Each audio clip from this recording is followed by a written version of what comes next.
ഇടയ്ക്കിടയ്ക്ക് വായിൽ പുണ്ണ് വരിക, അതുപോലെ തന്നെ കൈകാലുകൾക്ക് ഇടയ്ക്കിടയ്ക്ക് തരിപ്പ് പോലെയുള്ള പ്രശ്നങ്ങൾ, ഓർമ്മക്കുറവ്, ഇതൊക്കെ വരുന്ന സമയത്ത് നമ്മൾ മിക്കവാറും പറയാറുണ്ട് വൈറ്റമിൻ B12 കുറവ് കൊണ്ടായിരിക്കും. അപ്പോൾ ഈ വൈറ്റമിൻ B12 കിട്ടാൻ വേണ്ടി നമ്മൾ എന്തൊക്കെ തരത്തിലുള്ള ഭക്ഷണങ്ങൾ കഴിക്കണം, അത് കുറഞ്ഞാൽ എന്തൊക്കെ ദോഷങ്ങളാണ് നമ്മുടെ ശരീരത്തിൽ ഉണ്ടാകുന്നത് എന്നൊക്കെ നമുക്ക് ഈ വീഡിയോയിലൂടെ നോക്കാം. ഞാൻ ഡോക്ടർ പ്രിയ, എയർവാ ഡയറ്റിലെ മെഡിക്കൽ ഓഫീസറാണ്.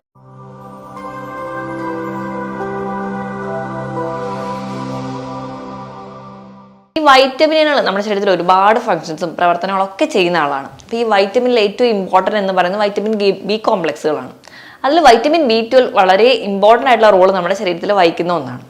ഇതിൽ കൊബാൾട്ട് എന്ന് പറയുന്ന ഒരു ലോഹത്തിന്റെ പ്രസൻസ് ഉള്ളത് കൊണ്ട് തന്നെ കൊബാൾട്ട് അമീൻ അല്ലെങ്കിൽ സൈനോ കൊബാലമീൻ എന്നൊക്കെ പേരിൽ അറിയപ്പെടുന്നുണ്ട്. നമ്മൾ കഴിക്കുന്ന ഭക്ഷണത്തിൽ വൈറ്റമിൻ B12 ഉണ്ടെങ്കിൽ അത് നമ്മുടെ കുടലിൽ വെച്ച് നമ്മുടെ ആമാശയത്തിൽ നിന്നുണ്ടാക്കുന്ന ഇൻട്രൻസിക് ഫാക്ടറിന്റെ സഹായത്തോടെ കൃത്യമായിട്ട് അബ്സോർബ് ചെയ്യും ബാക്കി പ്രവർത്തനങ്ങൾക്കൊക്കെ ഉപയോഗിക്കുകയാണ് ചെയ്യാറ്. അപ്പോൾ നമുക്ക് ആദ്യം തന്നെ ഈ വൈറ്റമിൻ B12 ഫങ്ഷൻസ് അല്ലെങ്കിൽ പ്രവർത്തനങ്ങൾ എന്തൊക്കെയാണെന്ന് നോക്കാം. ഒന്നാമതായിട്ട് നമ്മുടെ ചുവന്ന രക്താണുക്കൾ അല്ലെങ്കിൽ RBCയുടെ ആ ഒരു സൈസും വലുപ്പവും ഒക്കെ നിലനിർത്താൻ വേണ്ടി സഹായിക്കുന്നുണ്ട്. രണ്ടാമതായിട്ട് WBCയുടെ പ്രൊഡക്ഷന് വേണ്ടി സഹായിക്കുന്നുണ്ട്. WBCയുടെ പ്രൊഡക്ഷന് വേണ്ടി സഹായിക്കുന്നുണ്ടെങ്കിൽ എന്തായാലും നമുക്കൊരു ഇമ്മ്യൂണിറ്റിക്ക് വേണ്ടിയിട്ടും അല്ലെങ്കിൽ നമ്മുടെ രോഗപ്രതിരോധ ശേഷിക്ക് വേണ്ടിയിട്ട് ഫൈറ്റ് ചെയ്യാൻ വേണ്ടിയിട്ടും ഇത് സഹായിക്കുന്നുണ്ട്. അടുത്തതായിട്ട് നമുക്ക് നാഡികളുടെ പ്രവർത്തനത്തിന് വേണ്ടി സഹായിക്കുന്നത്. ഈ നാഡികളുടെ പ്രവർത്തനം എന്ന് പറയുമ്പോൾ നമ്മുടെ നാഡികൾ ചെറിയ ചെറിയ വയറ് പോലെയാണ്. വയറിന് നമ്മൾ നോക്കുകയാണെങ്കിൽ നമ്മുടെ ഇലക്ട്രിക് വയറിന്റെ ഉള്ളിൽ ചെമ്പ് കമ്പി അതിനെ കവർ ചെയ്യുന്ന ഒരു ഇൻസുലേറ്റർ ആയിട്ടുള്ള ഒരു മെറ്റീരിയലും ഉണ്ടാവും. അതുപോലെ നമ്മുടെ നാഡികൾക്ക് പുറത്തൊരു കവറിങ് ഉണ്ട്, അതാണ് മൈലൈൻ ഷീത്ത് എന്ന് പറയുന്നത്. ഈ മൈലൈൻ ഷീത്തിന്റെ ആ ഒരു പ്രവർത്തനത്തിന് വേണ്ടിയിട്ടും അവരുടെ ആ ഒരു പ്രൊഡക്ഷന് വേണ്ടിയിട്ടും അവരുടെ ആ ഒരു സ്ട്രക്ചർ മെയിൻറ്റെയിൻ ചെയ്യാനും ഒക്കെ സഹായിക്കുന്ന ഒന്നാണ് വൈറ്റമിൻ B12. ഇത് കൂടാതെ തന്നെ നമ്മുടെ എനർജി പ്രൊഡക്ഷന് വേണ്ടി പ്രധാനമായിട്ടും നമ്മുടെ ഫാറ്റ് അതുപോലെ തന്നെ പ്രോട്ടീൻ്റെ ഒക്കെ മെറ്റബോളിസത്തിന് നടക്കാൻ വേണ്ടി സഹായിക്കുന്നുണ്ട്. അതോടൊപ്പം തന്നെ നമ്മുടെ ഹാർട്ടിന്റെ ഫംഗ്ഷൻ പ്രോപ്പറായിട്ട് നടക്കാൻ വേണ്ടി വൈറ്റമിൻ B12 സഹായിക്കുന്നുണ്ട്. നമ്മുടെ ഹാർട്ടിന്റെ ഫംഗ്ഷൻസ് ഒക്കെ പ്രോപ്പർ ആയിട്ടാണോ നടക്കുന്നത് അല്ലെങ്കിൽ നമ്മുടെ ഹാർട്ട് കംപ്ലയിൻസ് ഒക്കെ വരുന്നുണ്ടോ എന്നുള്ളതിന്റെ ഒരു സൈൻ ആയിട്ട് കാണിക്കുന്ന ഒരു അമിനോ ആസിഡ്സ് ആണ് ഹോമോസിസ്റ്റീൻ എന്ന് പറയുന്നത്.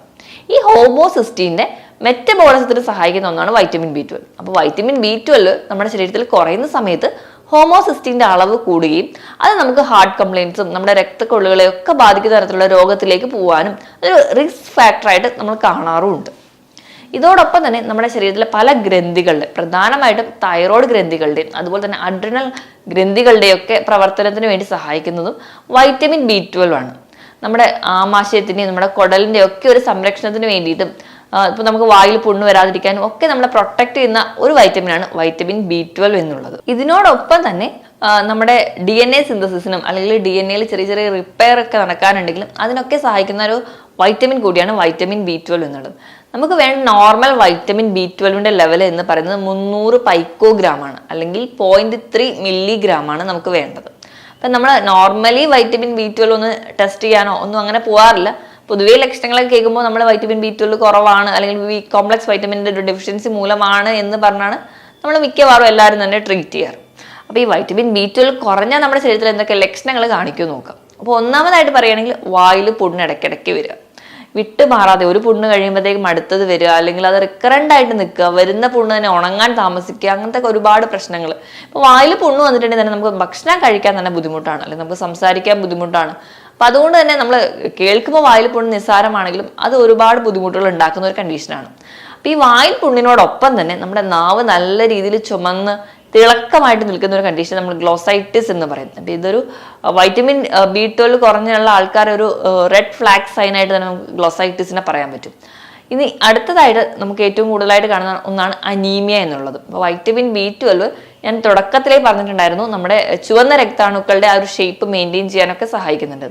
ചുവന്ന രക്താണുക്കളുടെ ആ ഒരു ഷേപ്പ് നഷ്ടപ്പെടുകയും അത് ഭയങ്കര എൻലാർജ് സൈസിലോട്ട് പോകുമ്പോൾ നമ്മളതിനെ മെഗാലോബ്ലാസ്റ്റിക് അനീമിയ എന്നാണ് പറയുക. അപ്പോൾ വൈറ്റമിൻ B12 ഡെഫിഷ്യൻസി മൂലം ഉണ്ടാവുന്ന ഒരു കണ്ടീഷനാണ് മെഗാലോബ്ലാസ്റ്റിക് അനീമിയ. അത് നമ്മൾ പറയുകയാണെങ്കിൽ അതിൽ ഒരുപാട് ഫാക്ടേഴ്സ് വരുന്നുണ്ട്.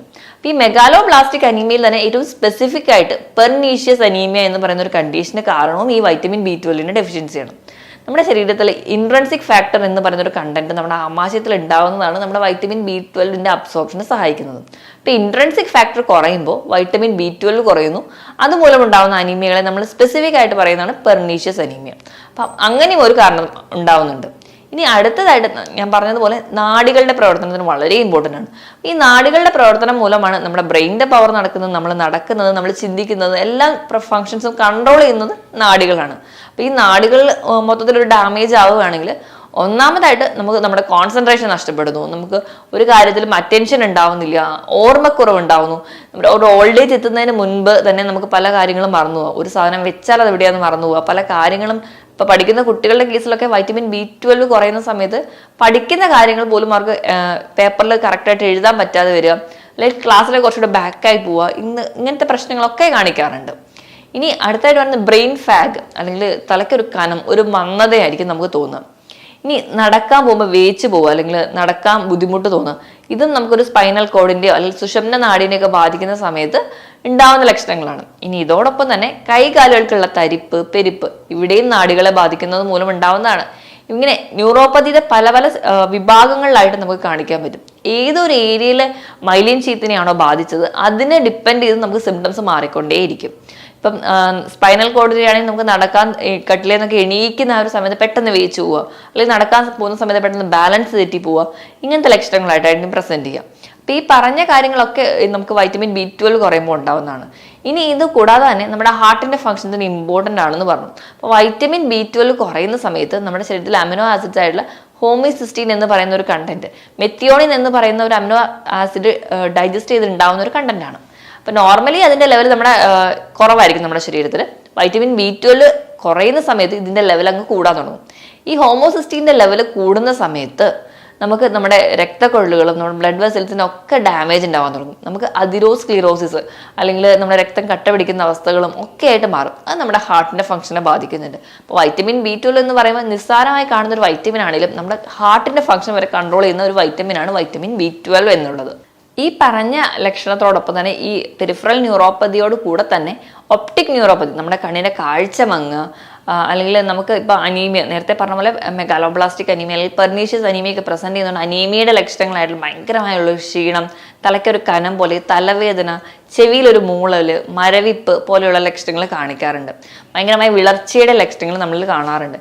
WBCയുടെ പ്രൊഡക്ഷന് കുറയുന്നതിന്റെ ഭാഗമായിട്ട് രോഗപ്രതിരോധ ശേഷി വളരെയധികം കുറയുന്നതായിട്ട് കാണാം. ഇടയ്ക്കിടയ്ക്ക് ഇൻഫെക്ഷൻസ് വരിക, കുഞ്ഞുങ്ങളിലൊക്കെ ആണെങ്കിൽ പ്രത്യേകിച്ച് ഇടയ്ക്കിടയ്ക്ക് റിക്കറൻ്റ് ആയിട്ട് ഇൻഫെക്ഷൻസ് വരുന്നതും ഒക്കെ നമുക്ക് വൈറ്റമിൻ B12 കുറയുമ്പോൾ കാണാറുണ്ട്. ഈ പറഞ്ഞ ഒരു ബുദ്ധിമുട്ടോടൊപ്പം തന്നെ ചെറുപ്പക്കാരിൽ പെട്ടെന്ന് തന്നെ പക്ഷാഘാതം പോലെയുള്ള പ്രശ്നങ്ങളും ഒക്കെ വൈറ്റമിൻ B12 കുറയുമ്പോഴാണ് കൂടുതലായിട്ട് വരുന്നതായിട്ട് കാണുന്നത്. മറ്റ് വൈറ്റമിൻസ് ഒക്കെ നമ്മുടെ ശരീരത്തിൽ കുറഞ്ഞാലും നമുക്കൊരു ഉന്മേഷക്കുറവും അല്ലെങ്കിൽ ഒരു ഉത്സാഹക്കുറവും ജോലി ചെയ്യാനുള്ള ഒരു ക്ഷീണവും ഒക്കെ നമുക്ക് തോന്നാറുണ്ട്. അതുപോലെ വൈറ്റമിൻ B12 കുറഞ്ഞാലും ഈ കോമൺ ആയിട്ടുള്ള ലക്ഷണങ്ങൾ കാണിക്കാറുണ്ട്. തൈറോയ്ഡ് ഗ്രന്ഥിയുടെയും അതുപോലെ തന്നെ അഡ്രിനൽ ഹോർമോൺസിന്റെ ഒക്കെ ആ ഒരു വേരിയേഷൻസ് കാണിക്കുന്നത് കൊണ്ട് തന്നെ നമുക്ക് anxiety, depressions, mood disorder, irritability പോലെയുള്ള മാനസിക പ്രശ്നങ്ങളും വൈറ്റമിൻ B12 കുറഞ്ഞാലും ഉണ്ടാവും. അപ്പോൾ ഒരു ആൾക്ക് നമ്മുടെ അടുത്ത് വരുന്ന അല്ലെങ്കിൽ നമ്മുടെ ചുറ്റുപാടിലും ഏതെങ്കിലും ഒരാൾക്ക് ന്യൂറോപ്പതിയുടെ സിംറ്റംസ് ഉണ്ട്, അതുപോലെ തന്നെ നമുക്ക് ഇങ്ങനെ ഡിപ്രഷൻ പോലെയുള്ള മൂഡ് സ്വിങ്സുകൾ കാണിക്കാറുണ്ട്. ഇതിനോടൊപ്പം തന്നെ നമുക്ക് അനീമിയ അല്ലെങ്കിൽ ഒരു ഉന്മേഷക്കുറവ്, ഒരു ഉത്സാഹക്കുറവ്, ഭയങ്കര ക്ഷീണം, പേശികൾക്ക് വേദന, ഈ പറയുന്ന പ്രശ്നങ്ങളും നമുക്ക് നടക്കാൻ പോകുമ്പോൾ വേച്ചു പോകുന്ന പ്രശ്നങ്ങളും ഒക്കെ കാണിക്കുന്നതെങ്കിൽ മിക്കവാറും അവർക്ക് ഒരു വൈറ്റമിൻ B12 ഡെഫിഷ്യൻസി ആയിരിക്കും. ഇതോടൊപ്പം തന്നെ നമ്മുടെ ആമാശയത്തിനെയും കുടലിനെയും ഒക്കെ ബാധിക്കുന്ന രീതിയിലും അതോടൊപ്പം തന്നെ വായിൽ പുണ്ണ് വരിക, ഈ പറയുന്ന ലക്ഷണങ്ങളും കൂടെ കാണിക്കാറുണ്ട്. അപ്പൊ ഇങ്ങനത്തെ പ്രശ്നങ്ങളൊക്കെ കാണുമ്പോൾ ഇത് ആർക്കാണ് കൂടുതലായിട്ടും വൈറ്റമിൻ B12 കുറയുന്നതെന്ന് നോക്കാം.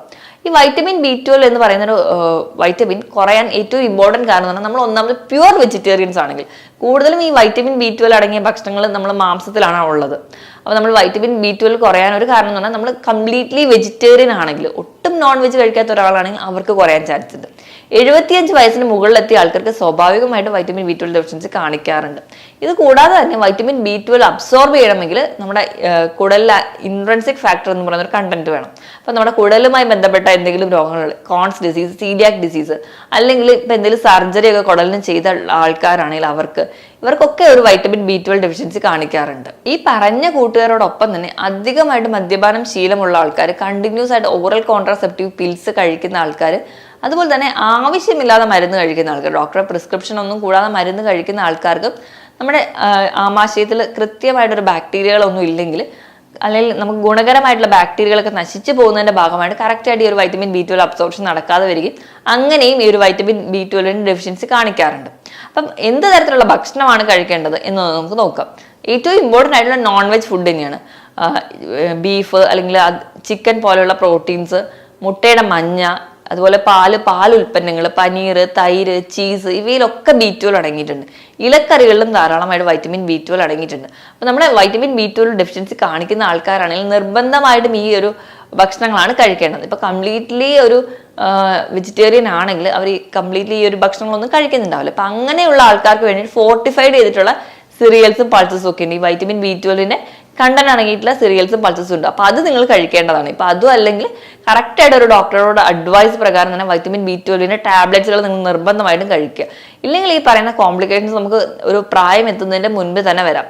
ഇനി കറക്റ്റ് ആയിട്ട് വൈറ്റമിൻ B12 ഒരു അബ്സോർപ്ഷൻ നടക്കണമെങ്കിൽ നമ്മുടെ ശരീരത്തിൽ ആ ഒരു pH മെയിൻറ്റെയിൻ ചെയ്യണം. നമ്മുടെ ആമാശയത്തിന്റെ pH മെയിൻറ്റെയിൻ ചെയ്യാൻ വേണ്ടിയിട്ട് പൊട്ടാസ്യം അടങ്ങിയിട്ട ഭക്ഷണങ്ങൾ നിർബന്ധമായിട്ടും കഴിക്കുക.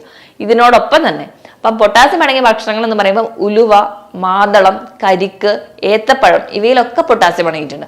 നമ്മൾ കഴിക്കുമ്പോൾ മാക്സിമം ഇതൊക്കെ ഉൾപ്പെടുത്താൻ വേണ്ടി ശ്രദ്ധിക്കുക. അപ്പം നമ്മുടെ ആമാശയത്തിന്റെ pH കറക്റ്റ് ആയിരിക്കും, കറക്റ്റായിട്ട് ഒരു അബ്സോർപ്ഷൻ നടക്കാൻ സഹായിക്കും. ഇനിയിപ്പം അസിഡിറ്റി, ഗ്യാസ്ട്രൈറ്റിസ് പോലുള്ള ആൾക്കാരാണെങ്കിൽ കഴിവതും ഈ ഒരു ജങ്ക് ഫുഡുകൾ കംപ്ലീറ്റ്ലി ഒഴിവാക്കുക. ജങ്ക് ഫുഡുകൾ ഒഴിവാക്കിയിട്ട് കുറച്ചുകൂടെ ഹെൽത്തി ആയിട്ട് നമ്മുടെ വീട്ടിലൊക്കെ ഉള്ള ഭക്ഷണങ്ങൾ തന്നെ കഴിക്കാൻ വേണ്ടി ശ്രദ്ധിക്കുക. ഇനി ഇതോടൊപ്പം തന്നെ നമ്മുടെ ആമാശയത്തിന്റെ ഒരു പ്രോപ്പർ ആയിട്ടുള്ള ആ ഒരു ഡൈജഷൻ പ്രോസസ്സ് നടക്കാൻ വേണ്ടിയിട്ട് നമുക്ക് പ്രോബയോട്ടിക്സ് വളരെ ഇമ്പോർട്ടൻ്റ് ആണ്. അപ്പൊ പ്രോബയോട്ടിക്സിന്റെ ഇമ്പോർട്ടൻസ് ഉള്ളതുകൊണ്ട് തന്നെ പുളിയില്ലാത്ത തൈര് ദിവസവും കഴിക്കുന്നത് ഏറ്റവും ഉത്തമമാണ്.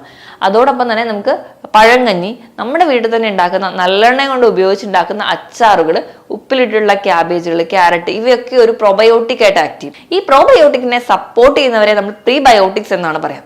പ്രീബയോട്ടിക് ആയിട്ടുള്ളതാണ് പുളിപ്പിച്ചിട്ടുള്ള മാവ് കൊണ്ടുണ്ടാക്കുന്ന ഇഡ്ഡലി, ദോശ, അപ്പം ഇവയൊക്കെ പ്രീബയോട്ടിക് ആണ്. അപ്പൊ നമ്മൾ കഴിക്കുന്ന ഭക്ഷണത്തിൽ നമ്മൾ വൈറ്റമിൻ B12 അടങ്ങിയത് മാത്രം കഴിച്ചാൽ പോരാ, അതിനെ സപ്പോർട്ട് ചെയ്യാൻ വേണ്ടി പ്രോബയോട്ടിക്കും പ്രീബയോട്ടിക്കും പൊട്ടാസ്യം അടങ്ങിയിട്ടുള്ള ഭക്ഷണങ്ങൾ കൂടെ കഴിക്കേണ്ടതാണ്.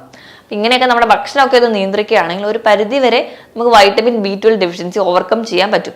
അതോടൊപ്പം നമ്മൾ ഹെൽത്തി ആയിട്ടിരിക്കുക. നമ്മൾ എന്ത് ഭക്ഷണം കഴിച്ചാലും നമ്മൾ ഹെൽത്തി ആയിട്ട് ഇരിക്കുകയാണെങ്കിൽ, നമ്മുടെ ബോഡി വെയിറ്റ് റെഗുലേറ്റ് ചെയ്തിട്ടുണ്ടെങ്കിൽ, നമ്മൾ ആവശ്യത്തിന് വെള്ളം കുടിക്കുക, ഒരാഴ്ചയിൽ 5 ദിവസമെങ്കിലും കൃത്യമായ ഒരു വ്യായാമം കൂടി ഉണ്ടെങ്കിൽ നമ്മുടെ ശരീരം കറക്റ്റ് ഒരു കംപ്ലീറ്റ്ലി ഒരു ഹെൽത്തി സൈക്കിളിലൂടെ പോവുള്ളൂ. അപ്പൊ ഈ പറഞ്ഞ കാര്യങ്ങളൊക്കെ മെയിൻറ്റെയിൻ ചെയ്യുകയാണെങ്കിൽ നമ്മൾ ഹെൽത്തി ആയിട്ട് ഇരിക്കാനും പറ്റും. ഞാൻ ഈ പറഞ്ഞ കാര്യത്തിൽ എന്തെങ്കിലും ഡൗട്ട് ഉണ്ടെങ്കിൽ താഴെ കാണുന്ന നമ്പറിൽ കോൺടാക്ട് ചെയ്യുക. മറ്റൊരു ഹെൽത്ത് ടോപ്പിക്കുമായിട്ട് വീണ്ടും കാണുന്നത് വരെ നന്ദി.